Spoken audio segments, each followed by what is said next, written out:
Você já imaginou se a humanidade pudesse viver em outro planeta ou até mesmo em outra galáxia? Ou alguma vez você estava olhando para o céu e se pegou pensando como seria divertido viajar através do universo? Se você respondeu sim para qualquer uma dessas perguntas, então você vai adorar o tema do vídeo de hoje, que é exoplanetas.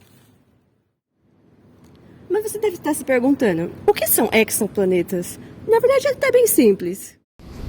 Basicamente, eles são planetas de fora do nosso sistema solar, que giram ao redor de uma estrela, assim como a nossa Terra e os outros planetas do nosso sistema solar, como Júpiter, Saturno, etc. Só que esses planetas estão muito longe da gente. A gente pesquisa eles para saber se existe vida terrestre lá, ou até um dia podermos ir para lá, viver e habitar. Posso ir? Mas se a ideia é a gente comparar a Terra com os outros planetas, por que a gente não começa estudando pela Terra mesmo? E justamente uma das coisas que torna a Terra tão única é a sua localização no sistema solar. Quando nós estamos olhando para sistemas planetários, uma das primeiras coisas que a gente olha é justamente a distância em que esse planeta vai orbitar da sua estrela. Por que isso é tão importante? Porque a depender do tipo de estrela ou o seu tamanho, a localização onde pode ter água líquida nesse sistema é um pouquinho diferente. No caso do nosso sistema solar, por exemplo, ela é mais ou menos aqui, ó, entre Vênus, Terra e Marte, são os planetas que estão nessa zona habitável. E a Terra está bem num lugar muito legal, onde dá para ter água líquida. Essa zona é chamada assim porque é a região onde a vida é mais provável de acontecer, já que a água é tão importante para tantas reações químicas que tornam a vida possível. Ao mesmo tempo, altas temperaturas podem ser ameaçadoras para a vida tanto aqui na Terra quanto nos outros planetas. Isso porque nos nossos corpos existem certas reações químicas que só ocorrem por causa da ação de enzimas. As enzimas são como pequenos magos que fazem tarefas específicas no nosso corpo, como quebrar comida em pedaços menores para produzir energia para a gente, ou misturar ingredientes, por exemplo. Mas as enzimas têm uma certa faixa de temperatura onde elas conseguem trabalhar de maneira correta, assim como nós seres humanos. Então, quando a temperatura aumenta ou diminui muito, elas perdem a sua capacidade de trabalhar. No caso desse sistema, os seus planetas estão ainda mais perto da sua estrela, a TRAPPIST-1, do que, por exemplo, Mercúrio está do Sol, que é bem próximo. Nesse caso, é até bom que a TRAPPIST-1 seja mais fria, seja menorzinha assim, porque nós queremos o quê? Que a água líquida esteja presente, ou seja, que a temperatura esteja entre 0 e 100 graus Celsius.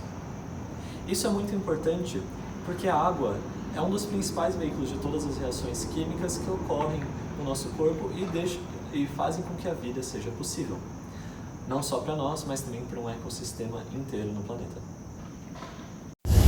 Bom, já que a gente já entendeu um pouco mais sobre como funciona o nosso próprio sistema solar, está na hora da gente compreender um pouco sobre os exoplanetas.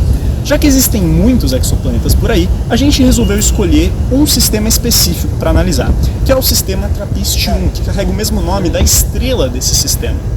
Bom, ele tem 7 planetas.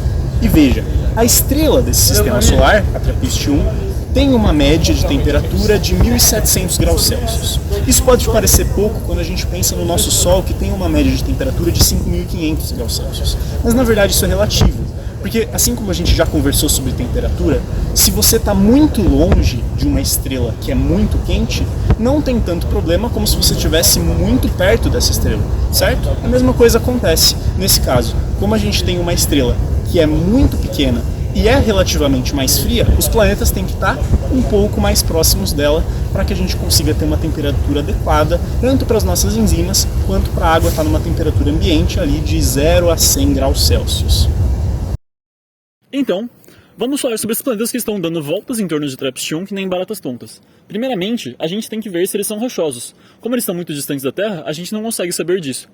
A Terra é um desses planetas rochosos. Mas alguns planetas não são rochosos, eles são gasosos, tais quais Júpiter, Urano, Saturno e Netuno. Eles não são habitáveis, a gente não consegue morar neles. Bom, sabendo disso, a gente pode afirmar com certo grau de segurança que os planetas mais promissores desse sistema são os trapistes, E, F e G. Sim, os nomes não são muito criativos, nem sempre cientistas o são, mas basicamente o que a gente precisa pensar é o seguinte: esses planetas muito provavelmente têm uma atmosfera, em contraste com outros desse sistema, como o trapiste B, que muito provavelmente não tem uma. A atmosfera é muito importante porque ela é como se fosse um cobertor de gases que não só nos protege dos raios solares, como também evita a queda de meteoritos, consegue filtrar alguns deles antes que eles cheguem aqui e também controla um pouco a temperatura do planeta.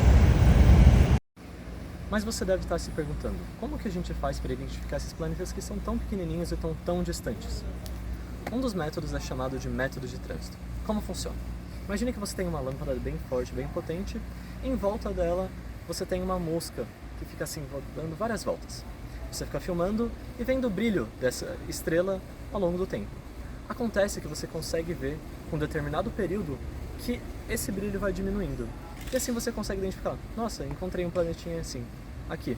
E esse é um dos métodos que a gente tem para identificar planetas, além de vários outros. Acontece que a maioria dos nossos métodos são indiretos, o que faz com que a nossa capacidade de identificar planetas seja bem limitada ainda hoje em dia, sendo esse um dos métodos mais eficientes. Como a gente já sabe, um ano-luz é a distância que a luz demora para percorrer em um ano terrestre. Isso equivale no total a 9,5 trilhões de quilômetros. Ou seja, se a gente pegasse um superjato potente, a gente ia demorar mais ou menos 45 milhões de anos para chegar lá. Então, como a gente conseguiu ver nesse vídeo, esses planetas eles podem até ser parecidos com a Terra e a gente pode até querer habitar eles um dia, só que eles estão muito distantes. E com a nossa tecnologia agora, não vai dar. Então a gente tem que... O que a gente pode tirar disso, né?